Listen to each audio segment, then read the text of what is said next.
একজন সাহাবী রসুলের সামান্য একটু অপরাধ হয়ে গেছে, রসুল তার উপরে বেজার। সাহাবী বিবিরে ডাক দিয়ে কয়, বিবি আমারে নিয়া মসজিদে নববীতে চলো। রসুল আমার দিকে রাগ করে তাকায় না, আমি সালাম দিলেও নেয় না।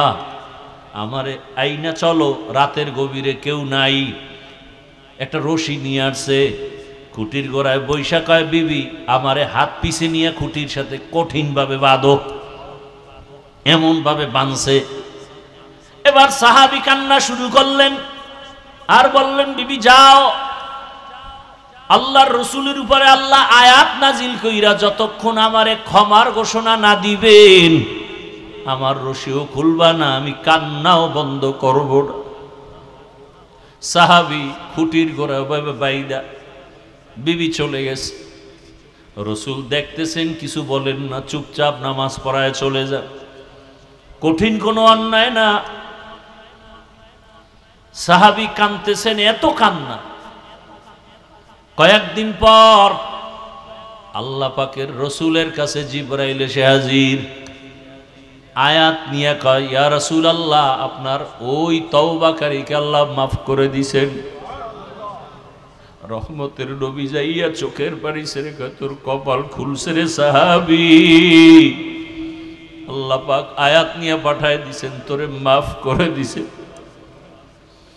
ওই দিন থেকে খুঁটির নাম হয়ে গেছে সতুনে তওবা, তওবার খুঁটি। যেই খুঁটির উপরে লেখা সতুনে আয়েশা, আম্মা জান আয়েশা রাদিয়াল্লাহু আনহা ওই খুঁটির গোড়ায় বৈশা বেশি বেশি ইবাদত করতেন, ইতিকাফ করতেন, নামাজ পড়তেন। ওই জন্য ওখানে লেখা আয়েশার খুঁটি। সতুনে উস্তুনে হান্নানা একটা খেজুর গাছের নাম। নবী যেই খেজুর গাছে টেক লাগায়া খুতবা পড়তেন জুমায়,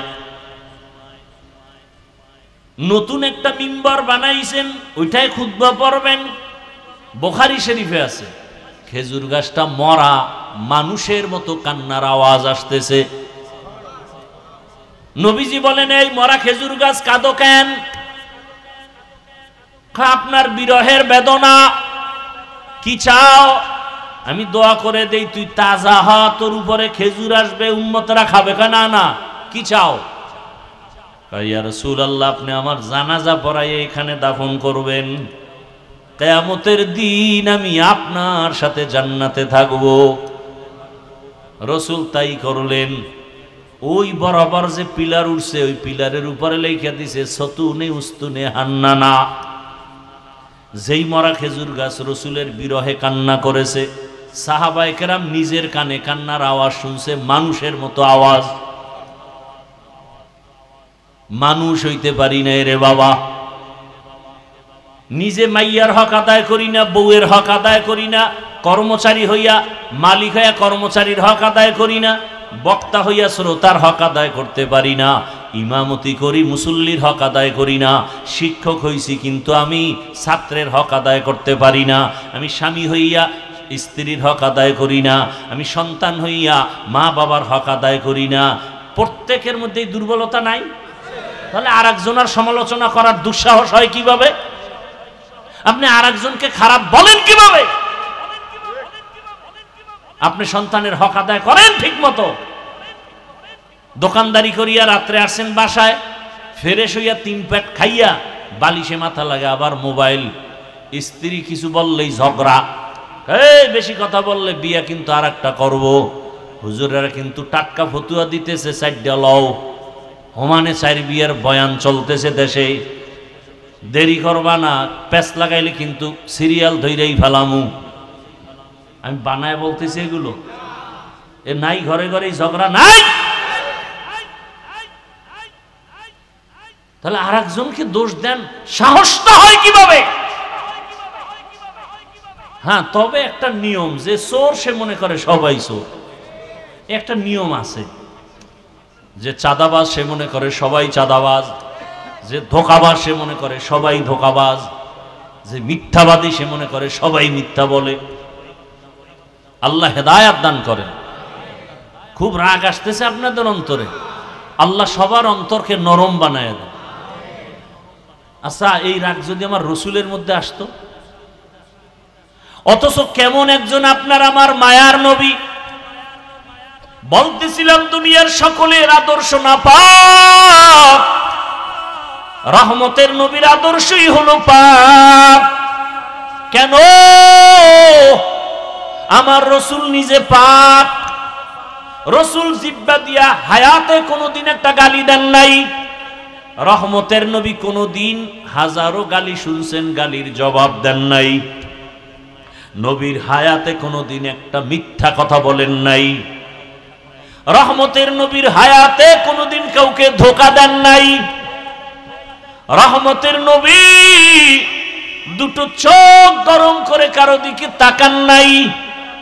কারণ রহমতের নবী গরম চোখে যদি কারো দিকে তাকাই, সাথে সাথে তাকাইলেই তো সে পুড়িয়া যাবে, কারণ রসুলের নজরে সেই পাওয়ার লাগানো। বড় কঠিন কথা, রসুলের নজরে সেই পাওয়ার দেওয়া। পাওয়ার। মুসা নবী আল্লাহরে দেখতে গেছে তুর পাহাড়ে, ঘটনা জানেন না?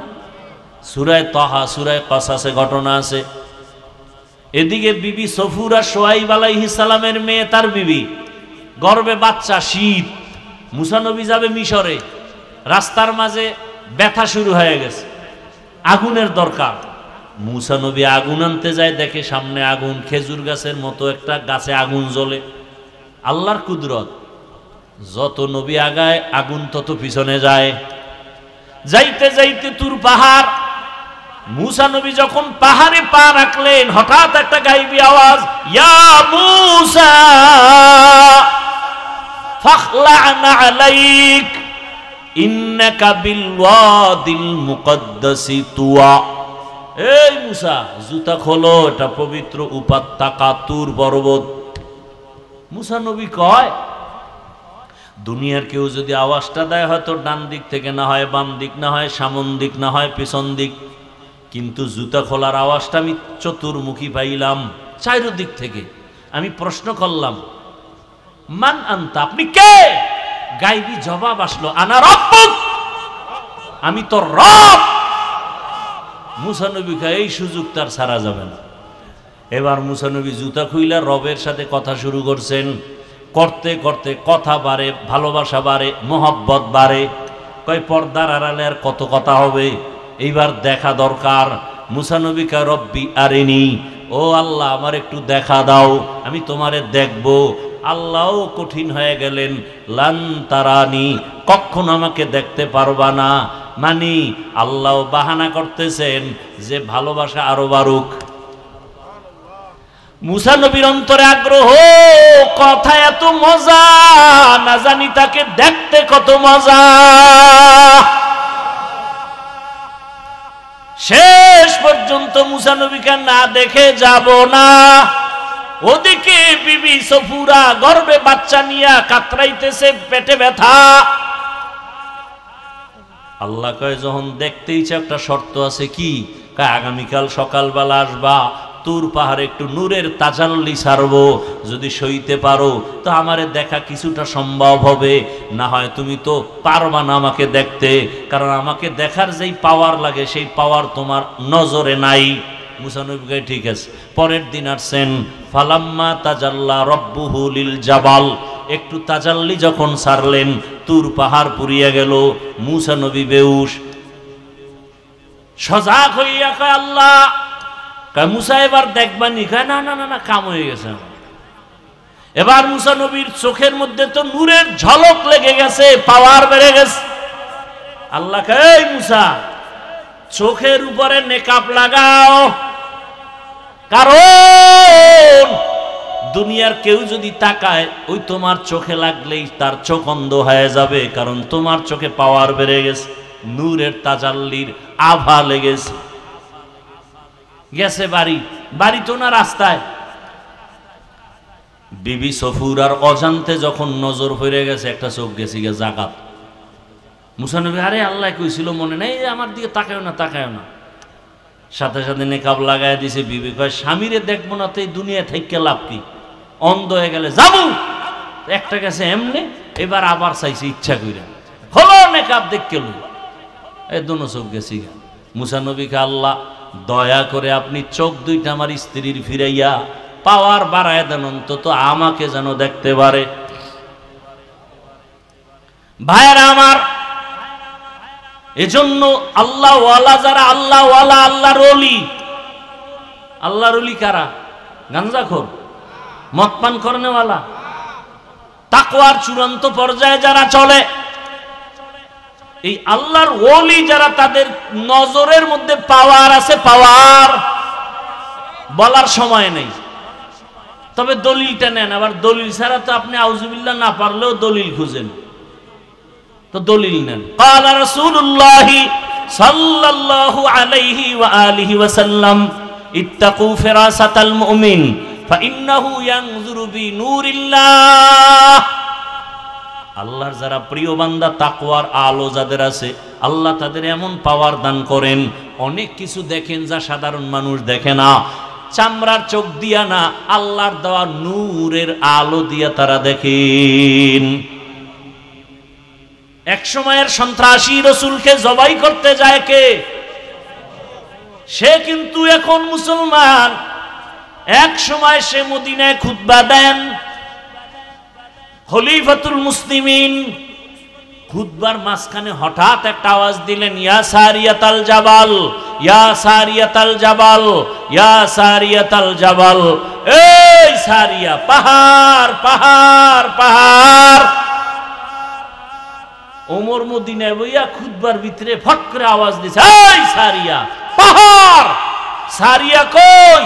কয় মদিনা থেকে 2000 কিলোমিটার দূরে ইরানে যুদ্ধ করে।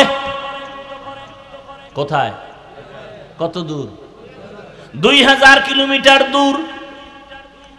সারিয়া আসার পরে জিজ্ঞাসা করা হলো, ওমরের আওয়াজ শুনছিলানি? সারিয়া বলে, কাছে বসে বললে যেমন শোনা যায় তেমনই শুনছি। ওমরের আওয়াজ পাইয়াই তো আমরা সতর্ক হয়ে গেছি। ওমর বলছিল, পাহাড় মানে পাহাড়ের ওই পাশে দুশমন, সতর্ক।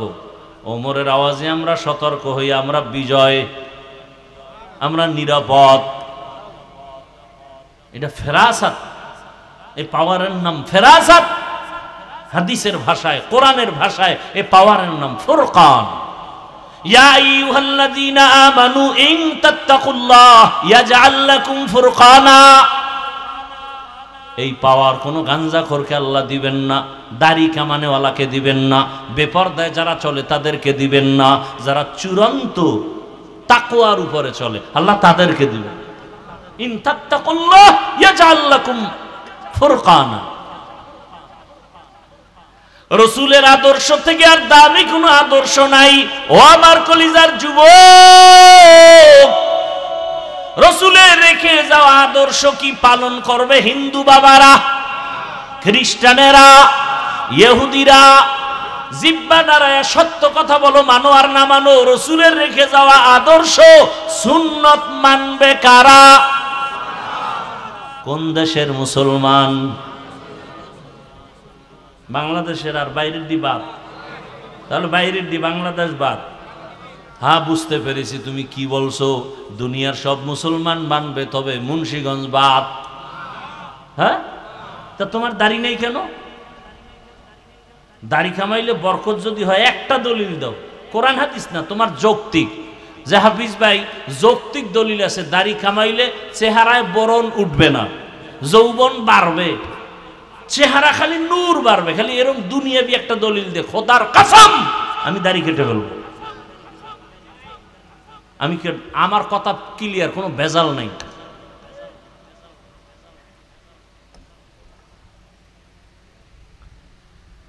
ভাইরা আমার,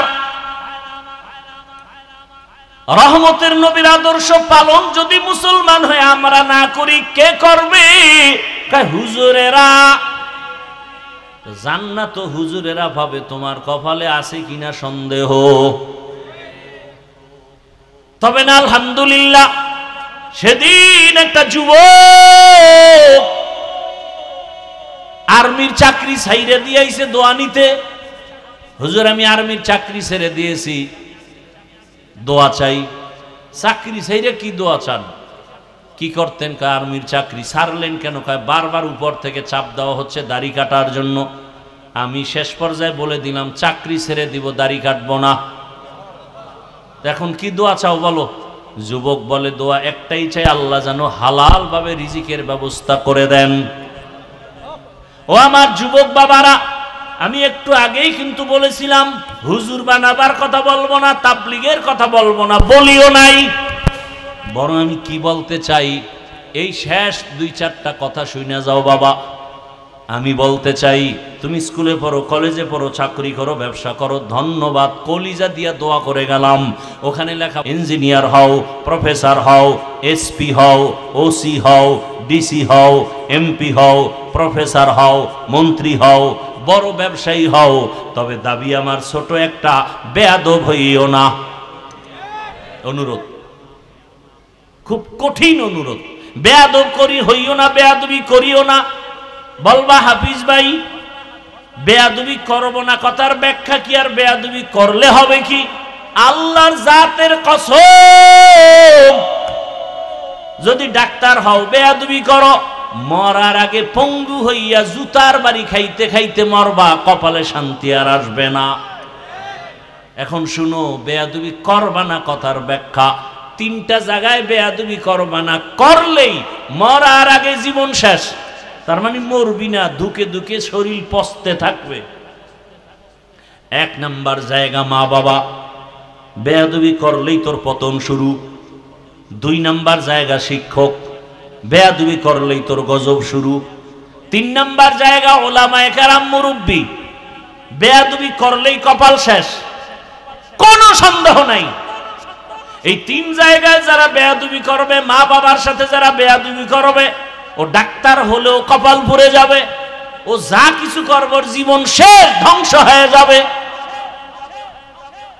আর যদি আদব রক্ষা করে মা বাবার দোয়া নিয়ে, শিক্ষকের দোয়া নিয়ে, আলেম ওলামার দোয়া নিয়ে ডাক্তার হয়, দেশের প্রত্যেকটা মানুষ মাথায় উঁচু করে সম্মান করবে। আর যদি বেয়াদবি করে ডাক্তার হয়, তাসলিমার মতো জুতার বাড়ি খেয়ে দেশ ছাড়তে হবে। তাসলিমা নাসরিন এমবিবিএস ডাক্তার, কপাল এমন পুরা পুড়ছে যে লাশও বাংলাদেশে আসবে কিনা সন্দেহ। এত বড় ডাক্তারের এই হালাত কেন? শুধু বেয়াদবির কারণে। আলেম ওলামার সাথে চ্যালেঞ্জ দিছে, পারে না আগাইতে। মানুষ হইয়া ডাক্তার হইয়া পশুর চরিত্র অবলম্বন করেছিল। ঢাকা কলেজের প্রফেসর আহমদ শরীফ কবর হাসর মানে নাই,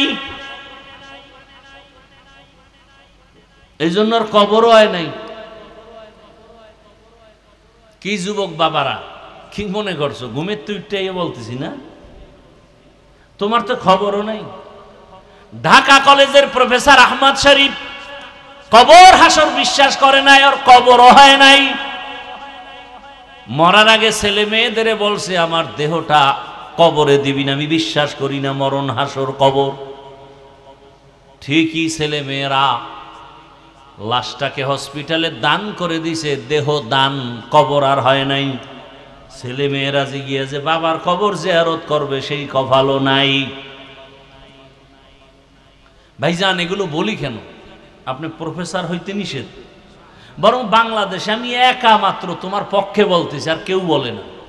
কঠিন ভাবে বলতেছি, ডাক্তার হও, কলিজা দিয়ে বলতেছি, দোয়া করতেছি, ইঞ্জিনিয়ার হও, তো বেয়াদব হইও না। মা বাবার দোয়া নিয়ে আগাও, শিক্ষকের দোয়া নিয়ে সামনে আগাও, উলামায়ে কেরামের দোয়া নিয়ে যদি সামনে আগাও, ইনশাআল্লাহ অল্পে সম্মান বেড়ে যাবে। এইবার ভাবতেছে হুজুর বুঝছি, কিন্তু এটা কেমনে সম্ভব? এবার ফাইনাল ওয়াজ, আর এতক্ষণ যা ওয়াজ করছি সব বাদ, এখন যে একটা পয়েন্ট বলবো, এটা তোমার জীবনের বড় ওয়াজ। ডানে বামে তাকাও, বিবেকটা খাটাইয়া দেখো তো, জীবনে আলিফ বাতা পড়ে নাই, আউযুবিল্লাহ পারে না এমন জেনারেল লাইনের যুবক, স্কুলে পড়ে, কলেজে পড়ে, 5 ওয়াক্ত নামাজও পড়ে, তুমি সাক্ষী দাও আসেনি? এবার তুমি বলো, তোমার কপালে কাঠবট দেওয়া লাগছে, তুমি কেন পারো না? আমার কথা যুক্তি আছে না নাই? তোমার মতো যুবক র্যাব, আর্মি, পুলিশ, বিডিআরের চাকরি করে, 5 ওয়াক্ত নামাজ পড়ে, বলো তুমি পারো না কেন? কার বদদোয়া লাগাইছো কপালে? তোমার মতো যুবক রাস্তায় গাড়ি চালায়, 5 ওয়াক্ত নামাজ পড়ে, বলো তুমি কেন পারো না? তোমার মতো যুবক কৃষি কাজ করে, নামাজ পড়ে, নদীর মধ্যে মাছ ধরে, নামাজ পড়ে, ডাক্তার, প্রফেসর, ইঞ্জিনিয়ার নামাজ পড়ে, বলো তুমি কেন পারো না? অবশ্যই তোমার কপাল পুড়ে গেছে, কারণ না জানি বদদোয়া লাগছে। কোন সময় জানি মায়েরে কি কইছো, মায় মনে হয় কষ্ট পাইয়া লাইছে, আর সাজিমে বোধহয় কষ্ট চলে গেছে। না জানি শিক্ষকের সাথে বেয়াদবি করছে, না হয় এমন হতে পারে না? তোমার মতো লাইনের যুবক শ্রমিকের কাজ করে, 5 ওয়াক্ত নামাজ পড়ে।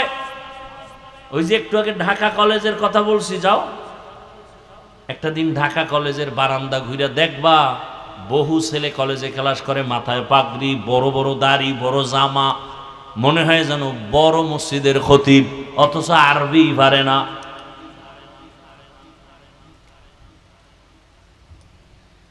ও যুবক বাবা, ডাক্তার হও, ইঞ্জিনিয়ার হও, মা বাবার দোয়া নিয়ে আগাও। মনেরে শুধু এতটুকু প্রশ্ন করো, রে মন, এত কপাল খারাপ কেন? হাফিজ ভাই তো আমাকে তাবলিগে যেতেই হবে বলে নাই, পীরের কাছে না গেলে জাহান্নামে যাব বলে নাই। আসলে আমার মতো যুবক যদি জেনারেল লাইনে থাকিয়া নামাজি হয়, আমি কেন পারি না? স্কুল কলেজে পড়ুয়া যদি নামাজ পড়ে, আমি কেন পারবো না?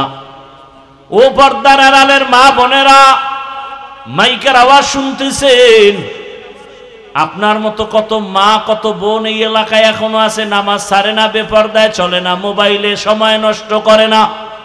কত মা স্বামীর মাল খেয়ানত করে না। আম্মা জান, আপনি কেন পারেন না? এতক্ষণ আপনাদের সন্তানদের যত বয়ান শুনাইলাম, এগুলো বাস্তবায়নের জন্য আপনার দোয়া লাগবে, আপনার সুন্দর আদর্শ লাগবে। আম্মা জানেরা, দুনিয়াতে ইসলাম ছাড়া আপনাদের সম্মান আর কোনো ধর্মে দেয় নাই।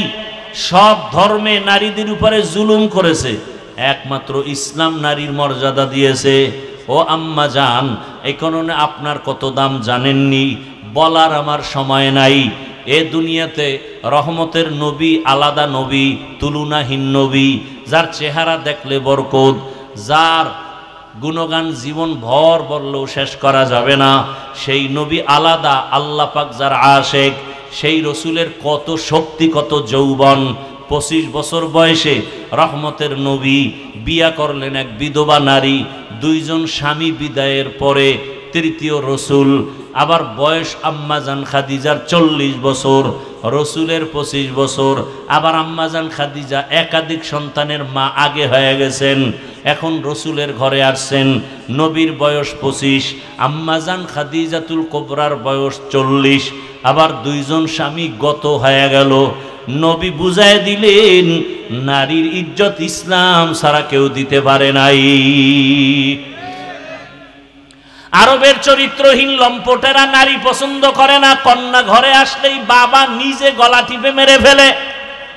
কত বড় জালেম! রসুল আইসা সেই নারীদের জুলুম বন্ধ করায় দিলেন, কন্যা হত্যা বন্ধ করায় দিলেন। নবী বললেন, আমি এত বড় দামি নবী, আল্লাহর এত পেয়ারা, আমার একটা ছেলে নাই, আমি 4 কন্যার বাবা। আল্লাহর নবী বললেন, কন্যার বাবারা, একটা কন্যা যদি পাও তুমি একটা জান্নাতের মালিক, 2টা কন্যা যদি পাও তুমি 2 জান্নাতের মালিক। আমি রসুলের একটা ছেলে নাই, আমি 4 কন্যার বাবা। কন্যাদের মর্যাদা বাড়ায় দিলেন কে? আল্লাহ রসুলের মাধ্যমে বাড়ায় দিলেন। কন্যাদের হত্যা বন্ধ করালেন, নারীদের ইজ্জত বাড়ায় দিলেন। আমার দেশের মায়েরা কিছু রাস্তায় নামছে মিছিল করে অধিকার আদায়ের জন্য, আবার এদের সাথে কিছু লম্পটেরা তাল মিলে, আছে না নাই? আল্লাহর জাতের কসম, ইসলাম ছাড়া নারীর মর্যাদা কেউ দেয়নি। বুঝতে পারি না রে বাবা, এ কারণে উল্টা পাল্টা আওয়াজ। আরে আম্মা জান, আপনাদের মর্যাদা এত বাড়ছে কেন? আপনারা নবীদের মায়ের মতো মা। দুনিয়াতে সব নবীরা মায়ের গর্ভে আসছেন, আপনারা ওলিদের মায়ের মতো, সাহাবায়ে কেরামের মায়ের মতোই মা। আপনারা তো আলেমের মায়ের মতোই মা। আপনারা তো খাদিজার মতো দামি নারীর মতো নারী, আয়েশা রাদিয়াল্লাহু আনহার মতোই তো দামি নারীর মতো নারী, ফাতেমা রাদিয়াল্লাহু আনহার মতোই তো আপনারা নারী। ওরে জানেন না আপনারা দুনিয়াতে এক বড় বেঈমানের নাম ফেরাউন, জানেননি? তার স্ত্রীর নাম কি? এত বড় বেঈমান ফেরাউন, তার ঘরের বিবি আসিয়া এত দামি। রহমতের নবী বলেন কিয়ামতের ময়দানে আসিয়ার সাথে আমি মুহাম্মদের বিবাহ হবে। দেখছেননি? এরে আম্মা জানেরা, ফেরাউনের স্ত্রী এত বড় বেঈমানের ঘরে থাকি আল্লাহকে কেমন ভাবে আপন করে নিলেন। আপনার স্বামী তো ফেরাউনের মতো খারাপ না। আপনি যদি নামাজ আদায় করেন আপনার স্বামী খুশি হবে, বাধা দিবে না। আপনি যদি পর্দায় থাকেন আপনার স্বামী খুশি হবেন, বাধা দিবেন না। তাহলে আপনি কেন পারেন না? নিজে যদি আদর্শবান হইতেন আপনার ঘর বেহেশতের বাগান হতো, সন্তানগুলো আদর্শবান হতো, মানুষ দোয়া করত, আপনার সন্তানের দোয়ার কারণে আপনিও বড় দোয়া পাইতেন। এখনো সময় আছে, তওবা করেন, আর নামাজ ছাড়বেন না, বেপরদায় চলবেন না, মোবাইলে সময় নষ্ট করবেন না, আর কোনোদিন স্বামীর মাল খেয়ানত করবেন না। ও আমার যুবক বাবারা, আল্লাহর কাছে তওবা করেন। মরিয়া তো একদিন যেতেই হবে। আরে দুনিয়াতে বাহাদুরি আর কয়দিন? চোখের সামনে কত লাশ আর লাশ, পানির নিচে লাশ, গাড়ির নিচে লাশ, ঘুমের বিছানায় লাশ, অধিকাংশ যুবকের লাশ। কয়দিন আর বাঁচবারে যুবক বাবা? আগামীকাল এই টাইমে খবর যদি হয় তুমি মরিয়া গেছো, তোমার মা কান্না করবে, আমারে কে মা বলে ডাকবে। ওরে তোমার বাবায় দৌড়ায় যাবে, ইমাম সাহেব তাড়াতাড়ি আসেন, জানাজা পড়াতে হবে। আবার কাউকে পাঠাবে, দোকানে যাও কাফন কেনার জন্য, কেউ যাবে কবর খননের জন্য, কেউ যাবে তোমার গরম পানি গোসলের জন্য। ও আমার যুবক বাবা, এই দুনিয়া কিছুই না। তোমার আপন বন্ধুটা মোবাইলের নাম্বারটা ডিলিট করে ফেলবে। বন্ধু নাই, নাম্বার মোবাইলে রেখে লাভ নাই। অতএব তুমি একা একা বাঁশবাগানে পড়ে থাকবা। আজকে ডানে বামে বন্ধু বান্ধবের অভাব নাই। অন্ধকার কবরে একা, ওই কবরে আল্লাহকে নিয়ে যাও। মনে মনে আল্লাহকে ডাকো আর বলো, হে আল্লাহ, জীবনে তো গুনাহ কম করি নাই, মনে চাইছে দাড়ি রাখবো না রাখি নাই, নামাজ পড়বো না পড়ি নাই, বেপরদায় চলবো চলছি, মোবাইলে সারা রাত গুনাহ করব করেছি, পার্কে পার্কে যাব গিয়েছি। ও আল্লাহ, মনের মতো ইচ্ছা রকম গুনাহ করেছি, আজকে থেকে তওবা করে ফেলতেছি, আর গুনাহ করব না, আর নামাজ ছাড়বো না, দাড়ি কাটবো না, বেপরদায় চলবো না।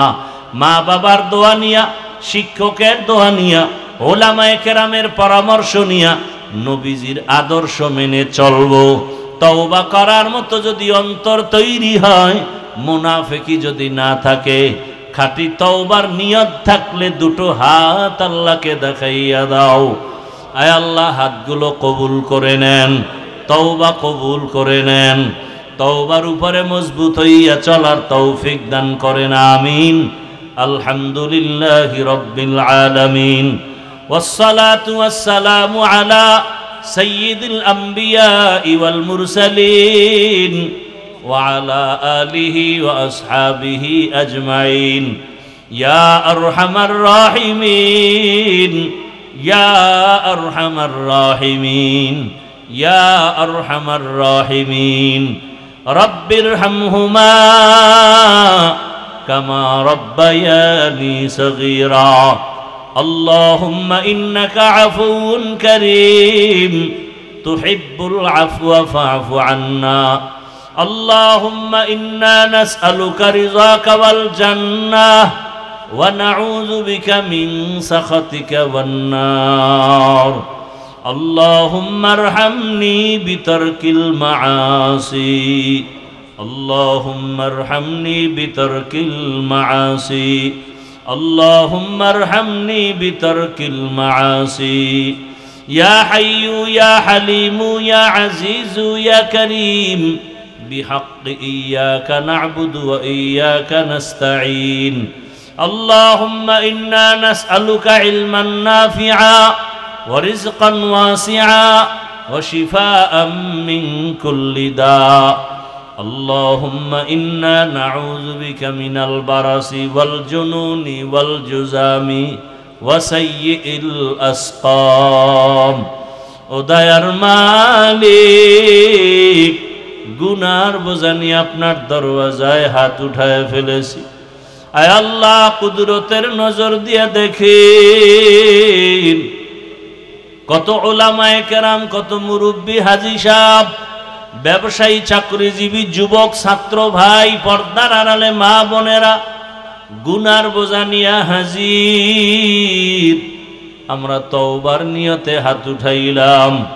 আয় আল্লাহ শয়তানের ধোকায় গুনাহ করে ফেলেছি তওবা করেছি আর গুনাহ করব না নামাজ ছাড়ব না দাড়ি কাটব না বেপরদায় চলব না মা বাবার দোয়া নিয়া শিক্ষকের দোয়া নিয়া উলামায়ে কেরামের পরামর্শ দোয়া নিয়া নবীজির আদর্শ মেনে চলব রে আল্লাহ আমাদের তওবা কবুল করে নেন তওবার উপরে মজবুত হইয়া চলার তৌফিক দান করেন আয় আল্লাহ মা বোনদের আবেদা বানায় দেন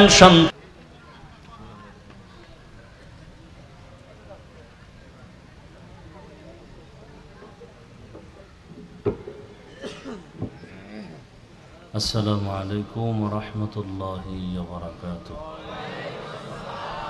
বক্সের বিভাগ বানাও মনিটরের সাউন্ড বিভাগ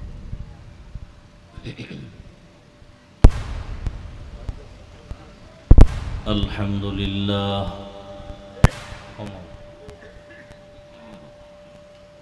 আলহামদুলিল্লাহিল্লাযী জাআলাশ শামসা ওয়াল কমারা বিহুসবান والنجم والشجر يسجدان وفضل زمانا على زمان كما فضل مكانا على مكان وإنسانا على إنسان ونشهد أن لا إله إلا الله وحده لا شريك له لا ضد له ولا ند له ولا مثل له ونشهد أن سيدنا وسندنا وحبيب ربنا وطبيبنا وطبيب قلوبنا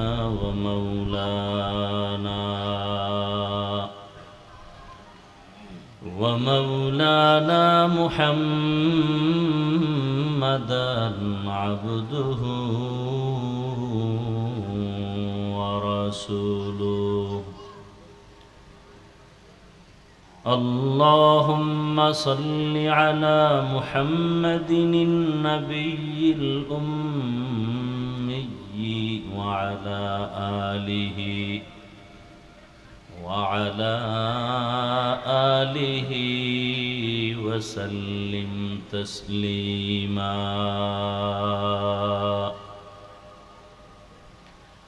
وبعد فأعوذ بالله من الشيطان الرجيم بسم الله الرحمن الرحيم ما آتاكم الرسول فخذوه وما نهاكم عنه فانتهوا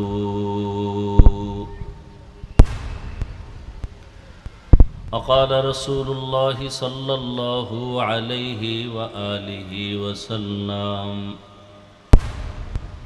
تركت فيكم أمرين لن تضلوا ما تمسكتم بهما كتاب الله وسنة رسوله صدق الله مولانا العظيم صدق رسوله النبي الأمي الكريم ونحن على ذلك من الشاهدين والشاكرين والذاكرين والحمد لله رب العالمين سبحانك لا علم لنا إلا ما علمتنا إنك أنت العليم الحكيم رب اشرح لي صدري ويسر لي أمري واحلل عقدة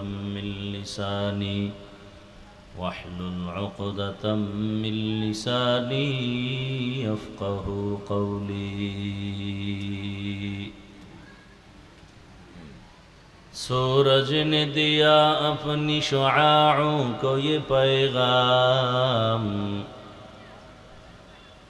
सूरज ने दिया अपनी शुआओं को ये पैगाम दुनिया है अजब चीज़ को भी सुबह को भी शाम दुनिया है अजब चीज़ को भी सुबह को भी शाम दुनिया में हो दुनिया का तलबगार नहीं हो दुनिया में हो दुनिया का तलबगार नहीं हो बाजार से गुजर हो खरीदार नहीं हो बाजार से गुजर हो खरीदार नहीं हो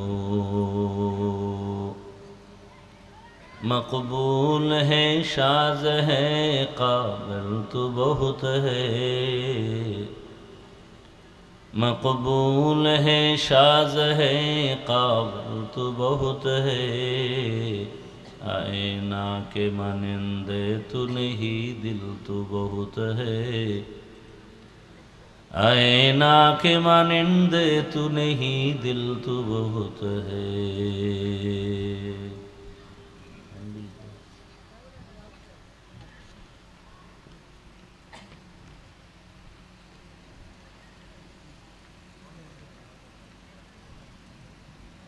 জাতীয় শিক্ষা ফোরাম শিক্ষক ফোরাম মুন্সিগঞ্জ জেলা শাখার উদ্যোগে আয়োজিত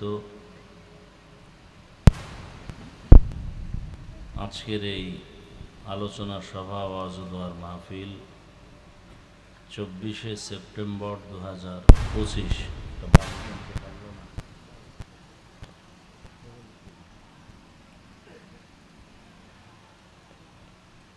সভাপতি হাফেজ মৌলানা ইমদাদুল্লাহ হক্কানি দামাত বারাকাতুহুম প্রধান অতিথি অধ্যাপক নাসিরউদ্দিন খান সহ অন্যান্য অতিথিবৃন্দ হযরত উলামায়ে কেরাম এলাকার বিভিন্ন স্থান থেকে আগত আল্লাহ পাকের আশিকিন জাকিরিন শাকিরিন মুহিব্বিন মুরব্বিয়ানে আযম কলিজার টুকরা আমার সমবয়সী যুবক বন্ধুগণ স্নেহের ছোট ভাই পর্দার আড়ালে মা বোনেরা আল্লাহ পাকের দরবারে শুকর যে আল্লাহ আমাদেরকে সুস্থ রেখেছেন আলহামদুলিল্লাহ জীবনের অমূল্য এক সম্পদের নাম সুস্থতা টাকা পয়সা বাড়ি গাড়ি সব আছে কিন্তু আপনি অসুস্থ কোনো জিন্দেগি এই জিন্দেগির কোনো মূল্য নেই টাকা পয়সা বাড়ি গাড়ি তেমন নাই কিন্তু আপনি পূর্ণ সুস্থ আপনার মতো শান্তির মানুষ সুখের মানুষ আর কেউ আল্লাহ সুস্থতাকে আমাদেরকে দায়মান কবুল করেন আমিন কি মনে হয় সুস্থতার থেকে বড় নেয়ামত আর আছে কিছু আর এই সুস্থতা ঠিক রাখার জন্য সুস্থ থাকার জন্য সুস্থতাকে ধরে রাখার জন্য আপনি অসুস্থ হলে কেউ চাকরিতেও, ব্যবসায়, পার্টনারে, এমন অবস্থা যে আপনার ঘরের কেউ আপনাকে ভালোও জানবে না, একদিন আর 2 দিন। আপনার আপনরাও বলবে ঘর থেকে নামায় দাও, গোপনে পারলে বা ডাক্তারকে বলবে মেরে ফেলার মতো কিছু ঔষধ দাও। তাহলে সুস্থতার দাম আছে না নাই? কম না বেশি? সেই সুস্থতাকে ধরে রাখার জন্য আল্লাহ দয়া করে একটা ঔষধ দিছেন। কে দিছেন? ঔষধটা ফ্রি, কোনো টাকা,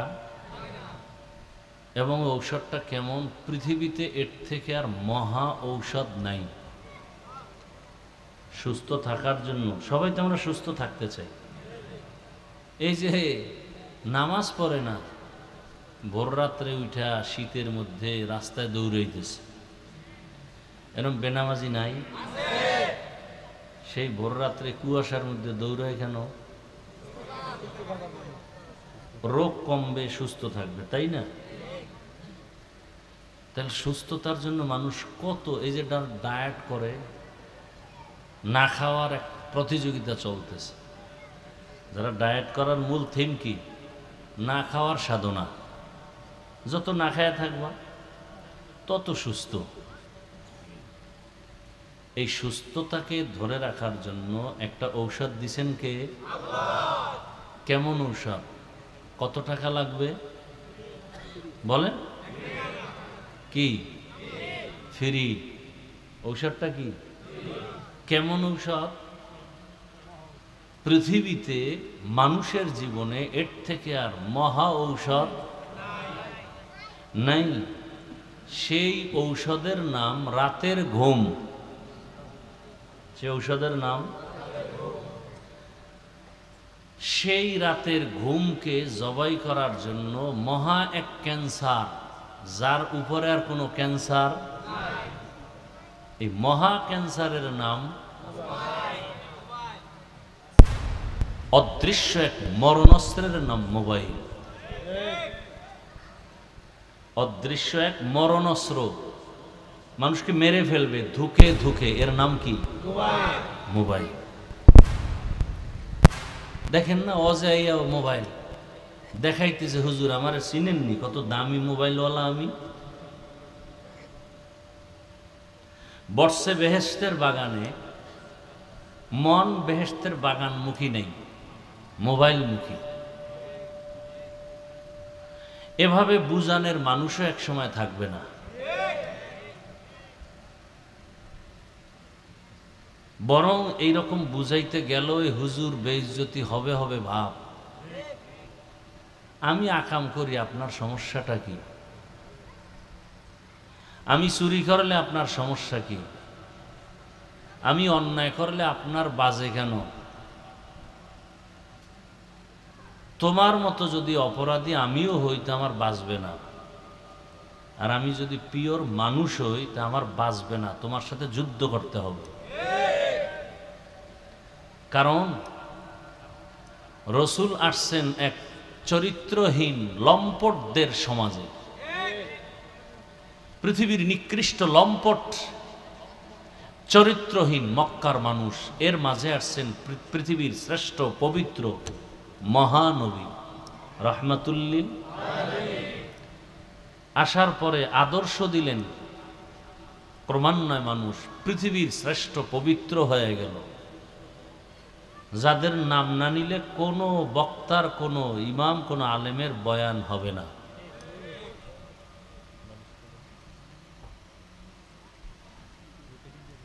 আল্লাহ আমাকে আপনাদেরকে হেদায়াতের দৌলত দান করেন। দেন পিছনে দেন, এখানে এটা সরান।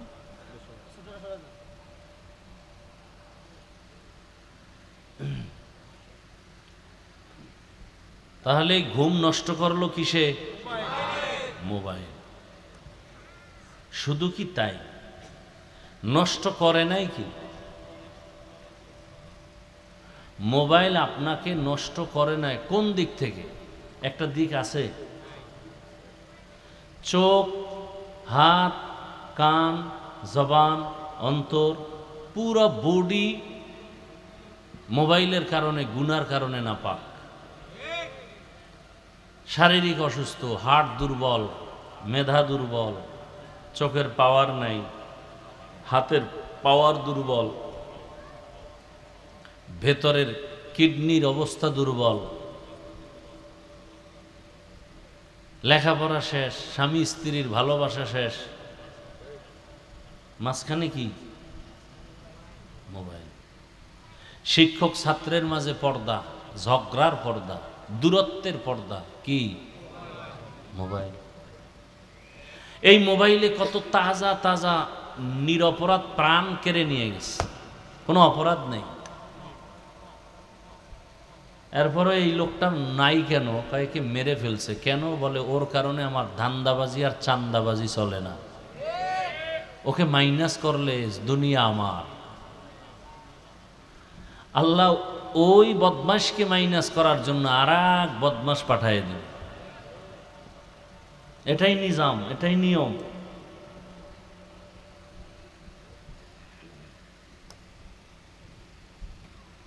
মহামারী করোনা আমাদেরকে দেখিয়ে দিয়েছে, কিন্তু আমরা চোখ থাকতেও অন্ধ, বুঝি না। আল্লাহ হেদায়াতের দৌলত দান করে। আল্লাহ আমাদেরকে সুস্থ রেখেছেন। যদি নিয়ামতের শুকর আদায় করেন লাভ কি? নবীজি বলেন, আলহামদু আলা নিয়ামতি আমানুল্লি জাওয়ালিহা। নিয়ামতের শুকর আদায় করলে ওই নিয়ামতটা স্থায়ী হবে শুকরের বরকতে।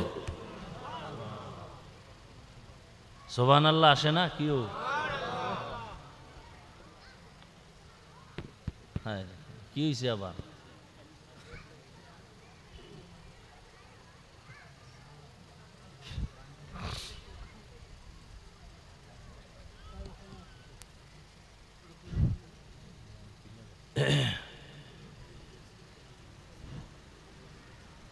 আল্লাহ আল্লাহ মাহফিল কবুল করেন, এলাকাবাসীকে কবুল করেন, আয়োজনকারী, সহযোগিতাকারী, দান সৎকারীদের কবুল করেন। আল্লাহ পাকের বরকতে পুরা দেশকে হেফাজত করেন। আমি বান্দার আমিন কবুল না হলেও এখানে কবুল হওয়ার মতো বহু বান্দা মাঠে বসে আছেন। কারটা কবুল হবে বলা যায়? কেউ যদি দোয়া করে, আল্লাহ তুমি দুনিয়ার সবাইকে মাফ করো, আল্লাহ একজন ফেরেশতা পাঠায় বলেন, যাও তো ওই বান্দা কি বলছে তুমি আমাকে শোনাও। ফেরেশতা বলে, হে রব্বে করিম, এই বান্দা দোয়া করছে সবার মাফ করার জন্য, তার নিজের জন্য মাফ চায় নাই? কয় না। অন্যের জন্য এত দরদ, এর বরকতে আগে ওকেই মাফ করে দিলাম। আর আমরা দোয়া অন্যের জন্য কইরা ফালাইলেও ফিরাইনি। যেমন কিছু মূর্খ সমাজে আছে, পণ্ডিত, কি পণ্ডিত? কথা বলেন না কেন? মূর্খ পণ্ডিত কি করে জানেননি? জুমার দিন গিয়া খতিব সাহেবরে কয়, আমার আব্বার জন্য একটু টাটকা দোয়া করবেন। মনে মনে নিয়ে দোয়াটা যদি কষাইয়ে করে তো 1000 টাকা হাদিয়ে দেব। মোনাজাতের ভিতরে খতিব সাহেব ওই বেচারার বাবার সাথে আরো 4 জন বাবার জন্য দোয়া করছে। মোনাজাতের ভিতরে এই পণ্ডিতের মাথা গরম, দোয়া ভাগ হয়ে গেল 4টা, আমার বাপে পাইল কম, মেজাজ গরম হয়ে আর কি কইব, নিয়ত করে লাইছে হাদিয়াও কম দেব। নামাজ শেষ কইরা, দোয়া শেষ কইরা 200 টাকা হাতে নিয়া হুজুরের দেয় আর কয়, নেন, এরমই কইরেন। আর এক পণ্ডিত হুজুরের দোয়া করছে ঠিক, কিন্তু বাপের নাম কয় নাই, মাথা গরম। আরে হুজুর কি দোয়া করলেন? আমার আব্বার নামটা কইলেন না। আল্লাহ তো আমার আব্বারে চিনতে অনেক টেনশনে পড়বে, কারণ এই আব্দুর রহমান নামে যদি দোয়াটা খুলনা চলে যায় তা তো আর এক ঝামেলা। কিছু মূর্খ আছে সমাজে, থাকবেই। কিন্তু নিজেদের ভাবে অনেক মহাপণ্ডিত, কিন্তু এদের উপরে আল্লাহর লানত, ফেরেশতাদের লানত, মা বাবাও বরদোয়া করে। মা বাবার বরদোয়া না থাকলে কোনো মানুষ আলেমদের সাথে বেয়াদবি করে না। যারা আলেমদের সাথে বেয়াদবি করে, কাছে থেকে বা দূরে থেকে, এই সবগুলো সন্তান পিতামাতার অভিশপ্ত সন্তান। ভালো মা বাবার সন্তান, যার উপরে মায়ের আদর আছে, দোয়া আছে, এই সন্তান জীবন যাবে কোনোদিন হুঁশ থাকতে কোনো দাড়িওয়ালা মুরব্বী, কোনো আলেম, কোনো শিক্ষিত স্কুলের মাস্টার হোক, একটা সম্মানিত ব্যক্তিকে কখনো সে অপমান করবে না।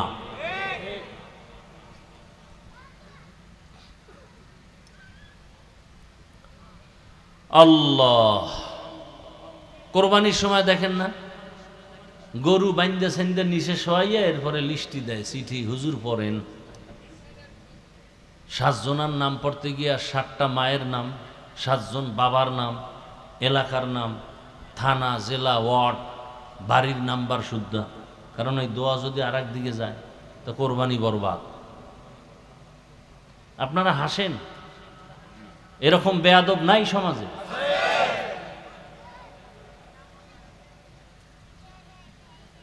আল্লাহ হেদায়েত দান করুন।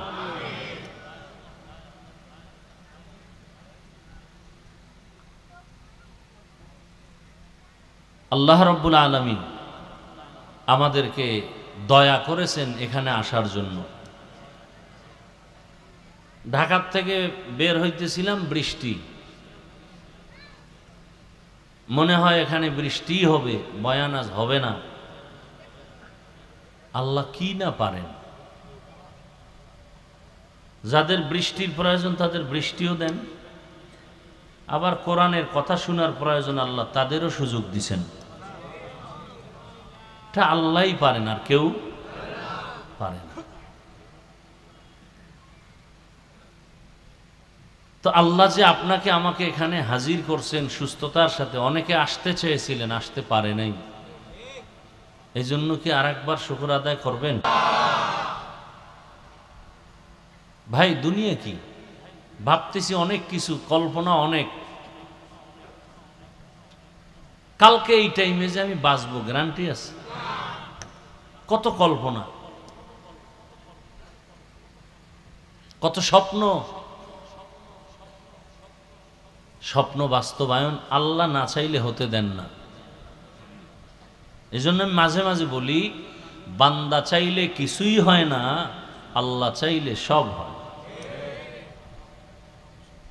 আল্লাহ চাইলে, তবে বান্দা চাইলেও হবে যদি বান্দার চাওয়াটা আল্লাহর চাওয়ার সাথে মিলে যায়।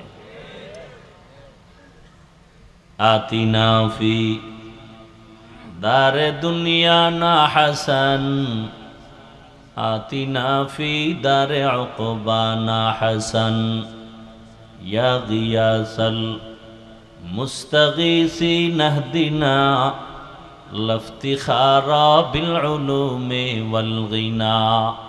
হর গোর কি দাও দাও দাও, আরে জালা, হ্যাঁ দাও দাও, তারা তারা।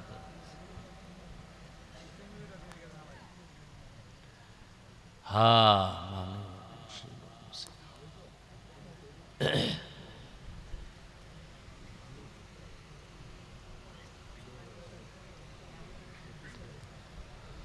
আল্লাহ,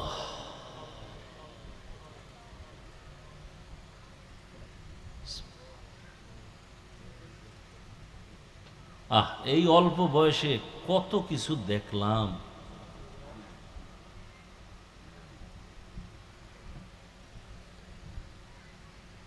কত কিছু আল্লাহ দেখাইলেন।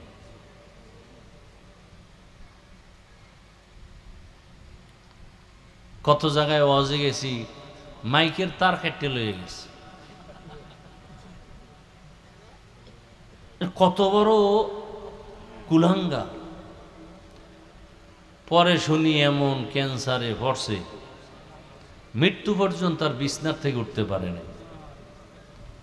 কারণ মানুষের কলিজার থেকে যে বরদোয়াটা আসে, হাত উঠায় বলা লাগে না আল্লাহরে শেষ করো, দিল থেকে যে একটা নিঃশ্বাস আসে কষ্টের, এটা ওর ধ্বংসের জন্য যথেষ্ট। এই বেটা, রাস্তায়, মুন্সিগঞ্জের রাস্তায় ঘুরবা, দেখবা বহু পাগল ল্যাংটা ইংলিশে কথা কয়। বিষয় কি, পাগলদের জন্য আলাদা কোনো কোচিং সেন্টার আছে? তো ইংলিশ শিখলো কই? আসলে ইংলিশ শিখে নাই। ও ভালো স্টুডেন্ট ছিল স্কুলের, বেয়াদবি করার কারণে কারো বরদোয়া লাগছে তো পাগল হয়ে গেছে। পাগল হইতে টাকা লাগে না, ব্রেনের একটা তার ছিঁড়ে গেলে তোর জিন্দেগি বরবাদ। ওই যে বলল মাইকলারা কোথায় সমস্যা করে ফেলছে। যদি কোনো মানুষ করে, আল্লাহকে হেদায়াত দান করে।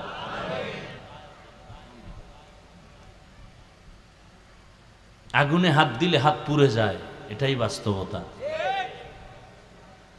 এ জমিনে আলেমদের মতো পিওর মানুষ, খাঁটি মানুষ, ভেজাল মুক্ত মানুষ, এ জমিনে আর কোনো পিওর মানুষ, কোরআনওয়ালা, হাদিসওয়ালা, রসুলের আদর্শওয়ালাদের মতো অন্যেরা থাকতে পারে, তবে শ্রেষ্ঠ উলামায়ে কেরাম। এই জাতির জন্য আলেমরা যা করেছে আর কেউ করেনি, সব চান্দাবাজ আর ধান্দাবাজ।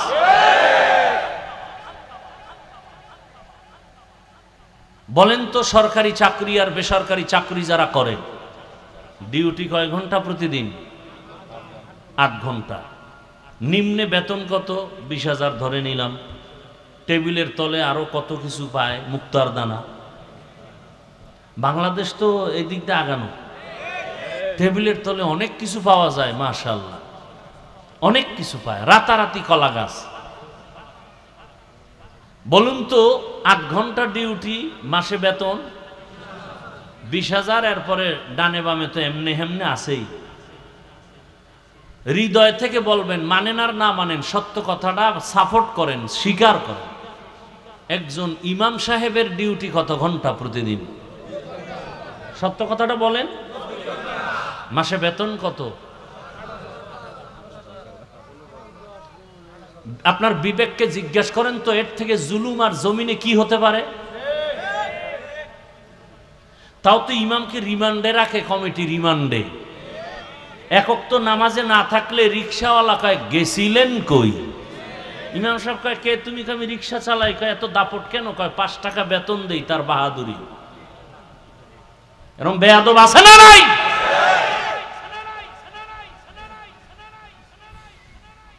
খবরদার। ডানে র্যাব, বামে আর্মি, সামনে পুলিশ, পিছনে বিডিআর, চতুর্মুখী বাউন্ডারির মধ্যেও আল্লাহ ধৈর্য ফেলাইলে কিন্তু বাঁচার উপায় নাই, সাবধান। খবরদার।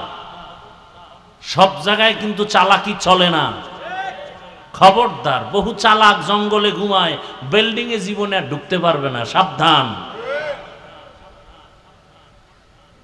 সব জায়গায় মাস্তানি চলে না। আল্লাহ হেদায়াত দান করুন।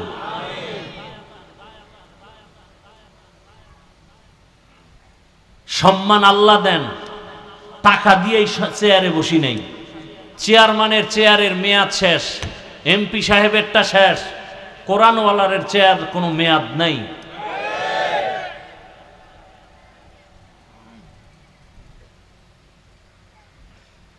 যারা আখেরাত বাদ দিয়া দুনিয়ার দিকে দৌড়াচ্ছে, কেউ হাসে কেউ কান্দে, কিন্তু কোরআনওয়ালা কোনো পেরেশানি আছে? নাই। টাকা নাই, বাড়ি নাই, পয়সা নাই, গাড়ি নাই, কিচ্ছু নাই, শান্তি আছে। কেন? ১৫০০ বছর আগে রসুলের চ্যালেঞ্জ করা। 2 জিনিস যারা ধরে রাখবে, আমি রসুল চ্যালেঞ্জ দিলাম, এদের ঈমানও যাবে না, সম্মানও যাবে না।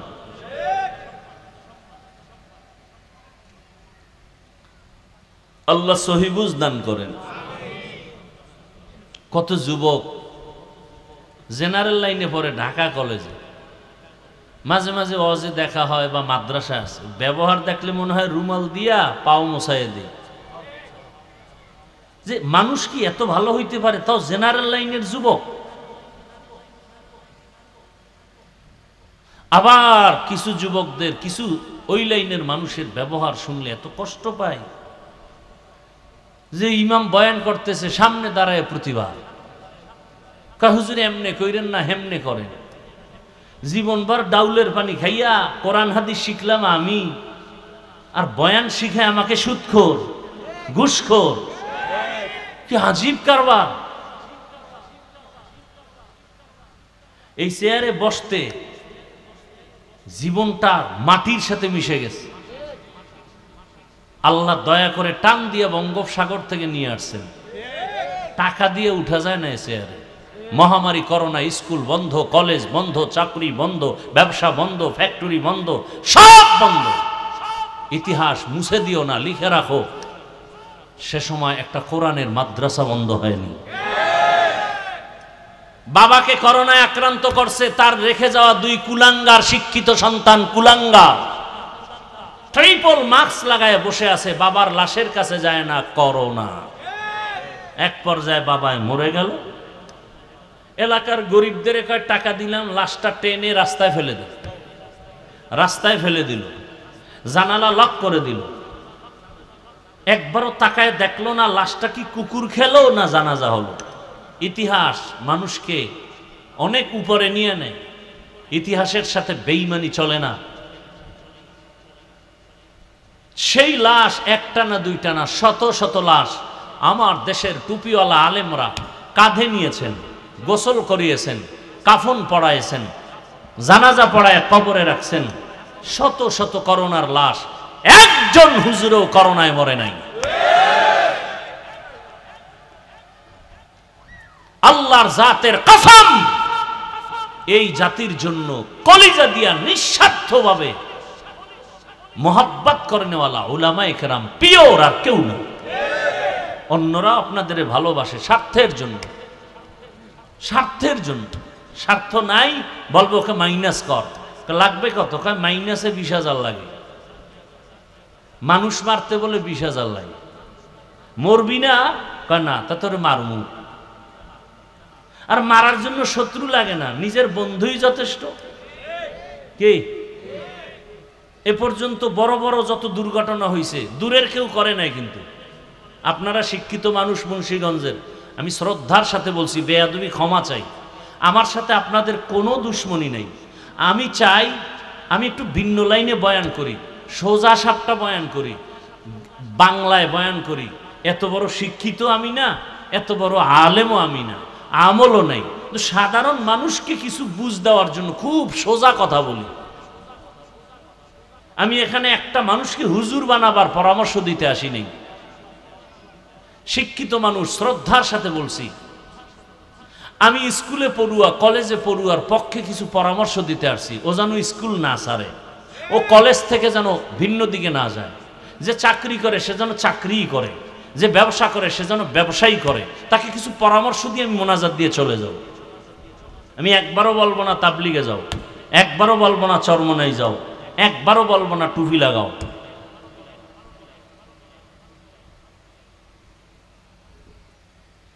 সাবধান, আল্লাহ আমাকে হেদায়েত দান করেন। আপনাদের হেদায়েত লাগবে কিনা এটা তো আপনাদের ভালো জানা দরকার, এবং আপনারাও দোয়া করা, নিজেরটা নিজে দোয়া করেন। আমাকে দিয়া ফাও দোয়া আর কত করাইব। আর দোয়া করুমু যে তাও ভয় লাগে, দোয়া করলেই মামলা। মসজিদের জন্য দোয়া করছে হুজুরে, আপনারা এই মসজিদে টাকা পয়সা দেন, খুব ভালো কমিটি, ভালো দোয়া টোয়া কইরা গেছে, পরে শুনে কমিটি টাকা উঠে সব খাইয়া সাফ করে ফেলেছে। এলাকাবাসী গরম, কমিটিরও দোষ নাই, মসজিদেরও দোষ নাই, চান্দা যারা দেশে এগো দোষ নাই। দোয়া করছে কে? এরে ধর, দোয়া করলো কেন? এই জন্য দোয়াও কমায় দিছে, গোপনে করি চুপচাপ আল্লাহর কাছে। কারণ একজন আলেম বাংলাদেশে পাবেন না যে উম্মতের নিয়ে ভাবে না, দোয়া করে না। কত কষ্ট দেন আপনারা আমাদেরকে, ফেসবুকে লেখেন, গালাগালি করেন, ইশারা ইঙ্গিতে কত কিছু করেন। একজন আলেম কোনোদিন রাগ করে না, বেতন 8,000 বাকি কিচ্ছু বলে না। বরং মোনাজাতটা দিয়া কি দোয়া, আল্লাহ অসুস্থদেরকে সুস্থ বানাও, কবরওয়ালাদের জান্নাত দাও, ব্যবসা চাকরি যারা করে বরকত দাও। কি পরিমাণ দোয়া করে! এ কারণে আমাদের টাকা না থাকলেও আল্লাহ সম্মান দিছেন। এই সম্মানটা আমি আলেম হিসাবে পাচ্ছি তা না, আপনিও পাবেন। রসুলের আদর্শ লাগান, সম্মান আপনারও বেড়ে যাবে। কোনো বিপদ আসবে না আপনার উপরে, আমি গ্যারান্টি দিলাম। আপনি যে কোনো দল করেন, আমি গ্যারান্টি দিলাম, রসুলের আদর্শ লাগায় দেন, আপনার উপরে কোনো বিপদ আসবে না। আল্লাহ, ওলামায়ে কেরাম আলোচনা করেছেন। আমি আপনাদের ধৈর্যের উপরে দু চারটি কথা বলবো এবং সেই নিয়তে কোরআনে হাকিমের এক টুকরা আয়াত, রসুলের একটি হাদিস পড়েছি। আল্লাহ বলেন, মা আতাকুমুর রাসূলু ফাখুযুহ। হে রাসূল, আপনি বলে দেন আমি আল্লাহ পাকের অমীয় বাণী, মূলত আমি বলতেছি, ও দুনিয়াওয়ালারা, আমার রসুল তোমাদের সামনে যা নিয়ে আসছেন তা আঁকড়াইয়া ধরো। ওয়ামা নাহাকুম আনহু ফান্তাহু। যেই জিনিস বিষয় তোমাদের রসুল নিষেধ করেছেন তার থেকে ফিরে থাকো। রহমতের নবী বলেন, বিদায় বেলা আমি রওজা মোবারকে চলে যাব, তবে দুটো জিনিস তোমাদের মাঝে রেখে গেলাম, আঁকড়াইয়া যদি ধরতে পারো ঈমানও যাবে না, সম্মানও যাবে না। এনা আলেমগো আলাদা কয় নাই, সবার জন্য। এক নম্বরে কোরআন, দ্বিতীয় হলো নবীর সুন্নাত আদর্শ। এই দুইটা জিনিস যারা আঁকড়ায় ধরবেন, রহমতের নবী বলেন ঈমানও যাবে না, সম্মানও কখনো যাবে না। ১৫০০ বছর পর এই মুন্সিগঞ্জের এলাকা, এতগুলো মানুষ যদি কোনো টাকাওয়ালা এক জায়গায় জমা করতে চাইতেন, এক নম্বরে তাদের এই মানুষগুলো আসার যাওয়ার জন্য ফ্রি গাড়ি দেওয়া লাগতো, ফ্রি। আমি কিন্তু শুরুতেই বলছিলাম, সত্য কথা না, মানেন আর না মানেন স্বীকার করেন, গাড়ি লাগতো নি। এরপরে এখানে আসার পরে ভিআইপি বসার ব্যবস্থা লাগতো না, ভিআইপি চেয়ার অন্য কিছু। এরপরে আবার ফাঁকে ফাঁকে নাস্তা, না হয় চেয়ারের বাড়ি। এরপরে এই মানুষগুলোকে নিয়ন্ত্রণ করার জন্য আবার পুলিশ, কত র্যাব।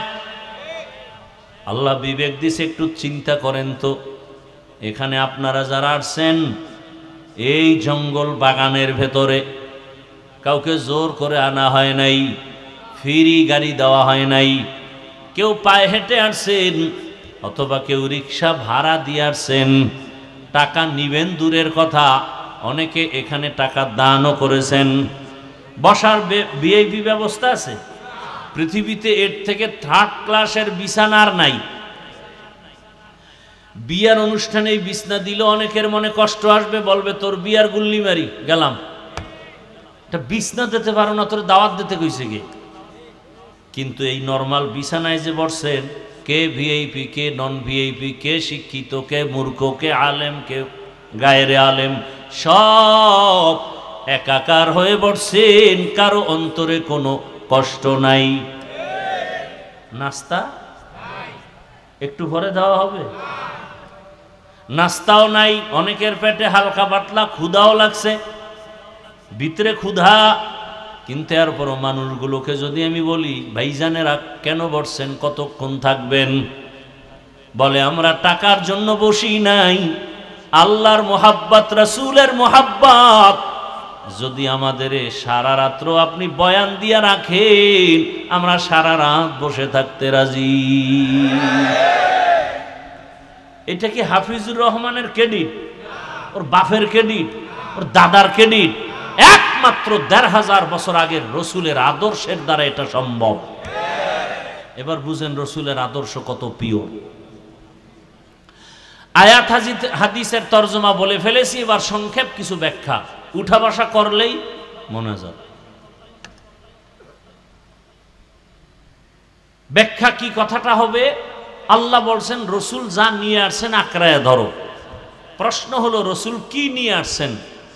কবে আসছেন, কেন আসছেন, কি নিয়ে আসছেন, এই কথাগুলোর জবাব। বর্তমানে আপনারা জানেন আরবি রবিউল আউয়াল চলে,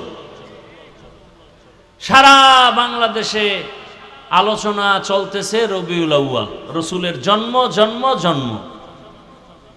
মার যত কমতেছে আলোচনাও কমতেছে, অথচ আমার রসুল তেমন, নবীর দুনিয়াতে আসার আগেও আলোচনা, যাওয়ার পরেও আলোচনা, 12 মাস আলোচনা, দিনেও আলোচনা, রাতেও আলোচনা, মানুষের মাঝেও আলোচনা, আকাশে আলোচনা, ফেরেশতার মাঝে আলোচনা, জিনের মাঝে আলোচনা। 1 সেকেন্ডের জন্য বন্ধ হওয়ার মতো না, কারণ রসুলের আদর্শ বন্ধ করলে তার নামাজ হবে না, রোজা হবে না, জিকির হবে না, তেলাওয়াত হবে না, ঘুম হবে না, কিচ্ছু হবে না। রহমতের নবী আমার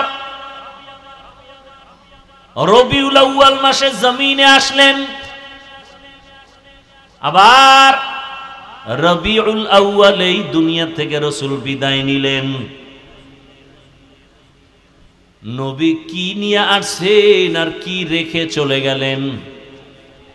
সংক্ষেপ জবাব, নবী কি নিয়ে আসছেন? আল্লাহ আর এক আয়াতে বলেন, লাকাদ কানা লাকুম ফি রাসূলিল্লাহি উসওয়াতুন হাসানাহ। দুনিয়ার মানুষ, তোমাদের জন্য রসুলের মধ্যে রয়েছে শ্রেষ্ঠ আদর্শ, উত্তম আদর্শ। কেমন উত্তম? দুনিয়াতে রসুলের আদর্শের মতো আরো সুন্দর আদর্শ আর কারো কাছে আছে কিনা? ও শিক্ষিত বাবারা, রসুলের আদর্শ থেকে আরো সুন্দর আরো কারো মধ্যে আছে? যদি কেউ বলতে পারেন হাফিজ ভাই রসুলের আদর্শ থেকে আরো সুন্দর আদর্শ আছে শেখ মুজিবুর রহমানের ভেতরে, এই মিয়া শুনেন, কথা শুনেন, কথার জব কম দিবেন, আমি চাইলে দিবেন, আর চুপ করে শুনবেন কি বলি। যদি কেউ বলতে পারেন হাফিজ ভাই রসুলের আদর্শ থেকে আরো সুন্দর আদর্শ শেখ মুজিবুর রহমানের মধ্যে আছে, যদি বুঝাইয়া যৌক্তিকভাবে বলতে পারেন, তাহলে আমি আল্লাহর কসম খেয়ে বলছি রসুলেরটা বাদ দিয়া শেখ মুজিব সাহেবেরটা নিব। খুব বুঝেন। কেউ যদি বলতে পারেন রসুলের আদর্শ থেকে আরো সুন্দর আদর্শ জিয়াউর রহমান সাহেবের ভেতরে আছে, যৌক্তিকভাবে বুঝাইতে পারলে আমি রসুলেরটা বাদ দিয়া তারটা নিব। পারবেন বলে কারো কলিজা আসেনি? বলতে পারবেন কারো কলিজা আছে? এবার শুনেন আমার থেকে। আবার এই মহিলা আসছে কেন ওখানে? স্বেচ্ছাসেবক কই আপনাদের? হ্যাঁ,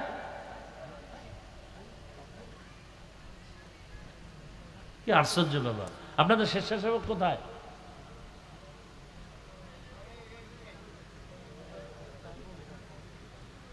মাহফিল কন্ট্রোল করতে না পারলে দেন কেন? সমস্যা তো হবে, আপনাদের সমস্যা, অন্যের সমস্যাটা তো ট্যাকেল দিতে হবে আপনাদের।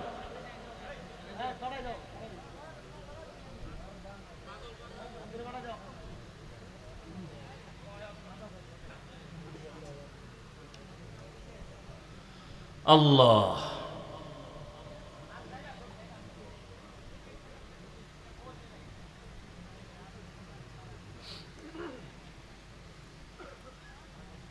মুন্সিগঞ্জ মাহফিলে আবার তবারক দেয় তো বেশিরভাগ অনেক জায়গায়, তো মনে করছে এখানেও বোধহয় খাওয়ান দাওয়ান আছে।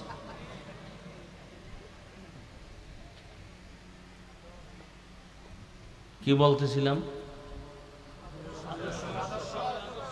রহমতের নবীর আদর্শ থেকে দামি আদর্শ আপনারা বলেছেন নাই, তারপর আমি 1 মিনিটের জন্য বলেছি শেখ মুজিবুর রহমান, জিয়াউর রহমান, এরশাদ সাহেব সহ বাদ দেন, এদের থেকে আরো হাই আব্রাহাম লিঙ্কন, তার আদর্শ গণতন্ত্র, মাও সেতুনের আদর্শ, লেনিনের আদর্শ, কালমার্সের আদর্শ, প্লেটোর আদর্শ। এক কথায় জবাব, দুনিয়ার সব আদর্শ নাপাক, রহমতের নবীর আদর্শই হলো পাক। দুনিয়ার অন্যদের আদর্শ নাপাক কেন? পুরা মানুষ নাপাক, দেমাগ নাপাক, খায় নাপাক, 3 বেলা খাইয়া টানে বিড়ি, এর উপরে গাঞ্জা, এর উপরে মদের বোতল। কথা বলেন না কেন? কেমন যেন একজনে কয়, যত বড় ভিআইপি তত বড় মদখোর, যত বড় ভিআইপি তত বড় সুদখোর। না, ভিআইপি হওয়া যায় না। কেমন দুনিয়ায় আছেন আপনারা জানেন? বিশাল একটা বাড়ি করবেন, লোন না নিলে আপনার বাড়ি সুন্দর হবে না, প্যাসে প্যাসে পড়ে যাবেন। লোন নিবেন, আপনার জন্য মোটামুটি অনেক দুনিয়ার লাইনে চলা সহজ, ট্যাক্স আপনাকে অনেকটা সহজ করে দিবে। এমন দুনিয়া বলারও কায়দা নাই, বলনেওয়ালাও থাকবে না। আমি হাফিজুর রহমান বয়ানে বলে বাসায় যাব, কিন্তু এই কথাগুলো কোন মসজিদের জুমায় খতিব সাহেব যদি বলেন, কমিটির মহোদয়েরা বলবেন 1 মাসের জন্য বাড়িতে ঘুরে আসেন। কেন কেন? কয় শিয়ালের হাতে মুরগি আমানত, শিয়ালের কাছে মুরগি রাখলে যা হয়, ধর্মের চাবি সুদখোর আর ঘুষখোরের হাতে রাখলে তো তাই হবে।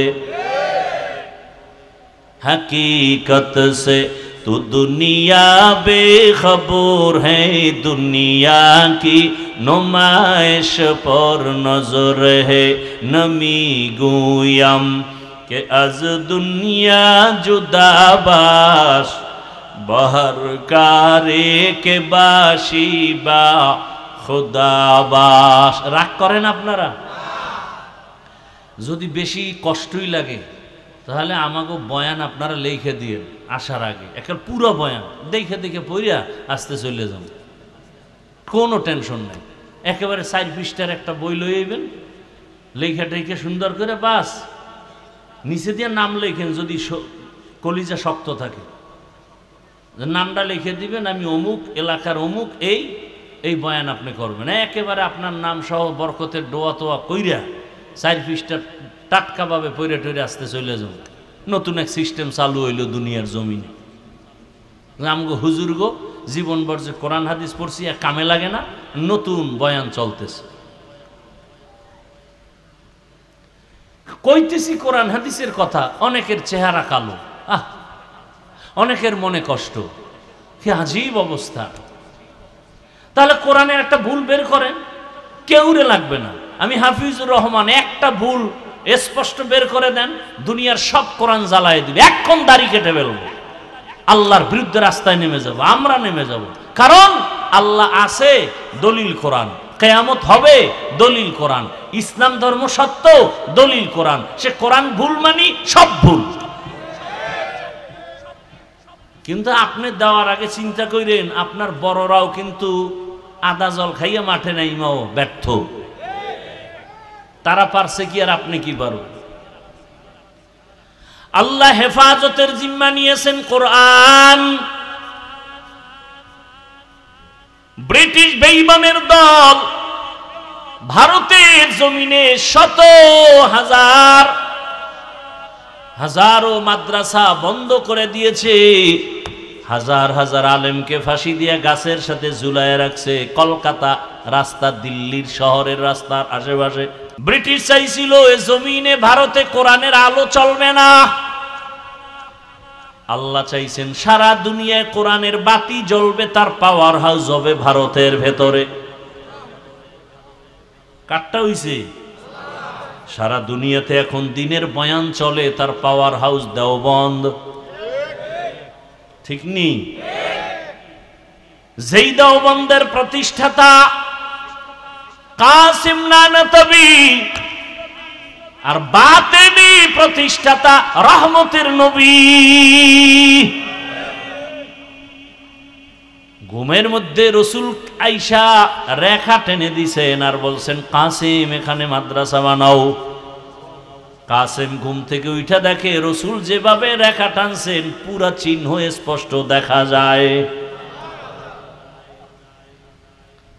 ভাইরা আমার, এই স্বপ্ন কোনো বেনামাজি দেখবে না, খোদার কসম। রসুল স্বপ্নে দেখবে অনেক আল্লাহর বান্দা রসুলকে, কিন্তু কোনো বেনামাজি গুনাহগার দেখবে না, হারামখোরেরা দেখবে না, কোনোদিন না। অতএব কেউ যদি ভণ্ডামি করে বলে আমি রসুলকে দেখছি, সম্পূর্ণ মিথ্যা কথা।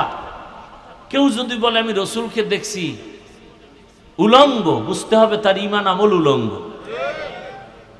খুব সাবধান। 24টা ঘন্টা যে সুন্নতের উপরে চলে, দরুদের উপরে চলে, গুনাহ করে না, হাতের গুনাহ, চোখের গুনাহ, কানের গুনাহ নাই।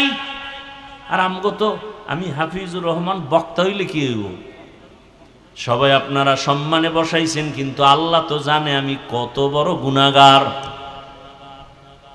আপনি তো ইমাম সাহেব, মানুষ কত সম্মান করে, কিন্তু আল্লাহ জানে আমি সারা রাত মোবাইল চালাই, দরজা আটকাইয়া মোবাইল দেখতে দেখতে। মোবাইলের গুনার কারণে আমার হাত না পাক, আমার চোখ না পাক, আমার জিহ্বা না পাক, আমার অন্তর না পাক। এই কারণে মানুষ দোয়া চায়, আমি করি কিন্তু কবুল হয় না। মানুষ বলে হুজুর দোয়া কেন কবুল হয় না? বলে আপনার কারণে হয় না। আল্লাহ কয় ওরে হাফেজ সাহেব, ইমাম সাহেব, মানুষ ভক্তি করে যদি জানতো তুই সারা রাত মোবাইল চালাও, জীবনে নামাজ কেউ পিছনে পড়তো না। যেই জবানে গুনাহ হয়, যেই জবানের কথায় গুনাহ, চোখে গুনাহ, হাতে গুনাহ, এ মোনাজাত তো আরশে আজিমে যাবে না।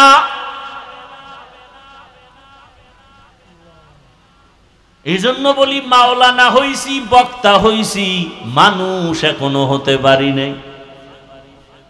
আপনারা সবাই আমার সামনে মানুষ, আমি মানুষ হতে পারি নাই। কারণ আপনারা ছবি তোলার জন্য পাগল, সবাই একদিক, আর আমি একা বিরোধিতা করি। তার মানে আমি, আপনারা মানুষ, আমি এখনো অমানুষ, মানুষ হতে পারি নাই। হইলে আপনাদেরটা মানতে আমার বাধা কেন?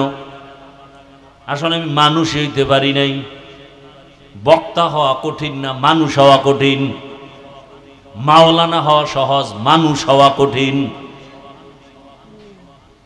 এজন্য বক্তা হয়ে গেছি, কিন্তু মানুষ এখনো হতে পারি নাই। মানুষ যদি হইতাম তাহলে আমি কেন লাইভ দেওয়ার বিরোধিতা করি? আমি কেন ফেসবুক চালাই না? সেদিন ঢাকাতে এক জায়গায় গেলাম, লোকটা আমার ভক্ত, অনেক উপরের দরজার, কিন্তু দেখে নাই, কোনো কারণে দেখা হয়ে গেছে। অনেক জায়গায় বইছি, চুপচাপ কেউ নাই, পাশে আইয়া বইয়া কয় হুজুর ডোন্ট মাইন্ড, আমি আপনার অন্ধভক্ত, যদি কিছু মনে না করেন। আচ্ছা বলেন কি? আপনার ফেসবুক আইডিটা একটু দেন, আমি অ্যাড হয়ে যাই, আপনার আইডির ঠিকানাটা দেন। আমি বললাম আল্লাহ সাক্ষী, আমার হায়াতে আমি ফেসবুক চালাই না। ও মাথায় হাত দিয়ে কয় ইন্না লিল্লাহি, ফেসবুক ছাড়া কি এই দুনিয়ায় কেউ চলতে পারে? আপনি কি বলেন? সম্ভব? 1 মিনিট তাকায় রইল আর মাথায় হাত দিয়ে, এটা কি সম্ভব? এটা কেমনে সম্ভব? ফেসবুক ছাড়া চলা সম্ভব? আমি বললাম আর আশ্চর্য, আমার মোবাইলটা চেক করেন, ইউটিউবও নাই, ডিলেট করে ফেলেছি। কারণ কিছু দেখতে গেলে ওয়াজ দেখবো, আসে নারীদের অ্যাড, বন্ধ করে দিয়েছে আজকে 3 বছর। কেন? আমি মানুষ হতে পারি নাই।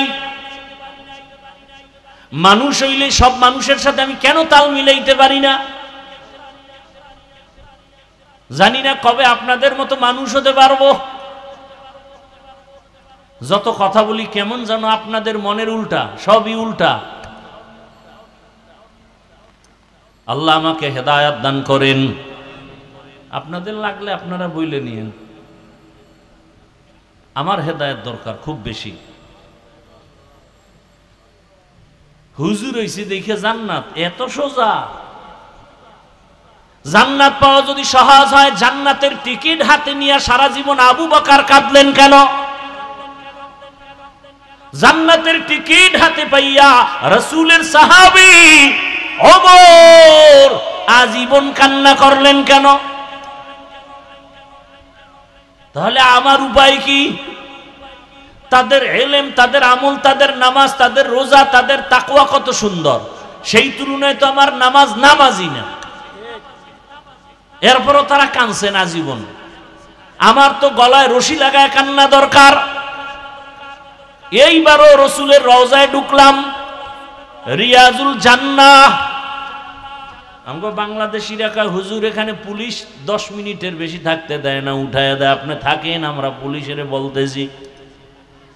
আসরের আগে ঢুকছি, এরপরে বসলাম, নামাজ পড়লাম, না আসরের পর পরে ঢুকছি, 10 মিনিট হয়ে গেছে। পুলিশ আয় বলে উঠেন। ওরা ইশারা দিয়ে বলল। শেষ পর্যন্ত মাগরিব ওরা পড়াইল ওখানে, আমি নামাজই পড়তে রইলাম। মাগরিবের পরে বলে হুজুর আপনি প্রয়োজনে এসা ভইরা যান, কোনো টেনশন নাই। আমি বললাম না, পেছনে অনেক মানুষ, কার হক নষ্ট করব, যতটুকু পাইছে আলহামদুলিল্লাহ, এটা বেইনসাফি হবে। তখন বসে বসে দেখলাম একটা খুঁটি, মোটা মোটা খুঁটি, পিলার, ওই পিলারের উপর আরবিতে লেখা আছে সতুনে তওবা, তওবার খুঁটি। আর একটা খুঁটির উপরে আরবিতে লেখা সতুনে আয়েশা, আয়েশার খুঁটি। আর একটা খুঁটির উপরে আরবিতে লেখা আছে উস্তুনে হান্নানা, উস্তুনে হান্নানার খুঁটি। তো তওবার ঘটনা তো আমি জানি।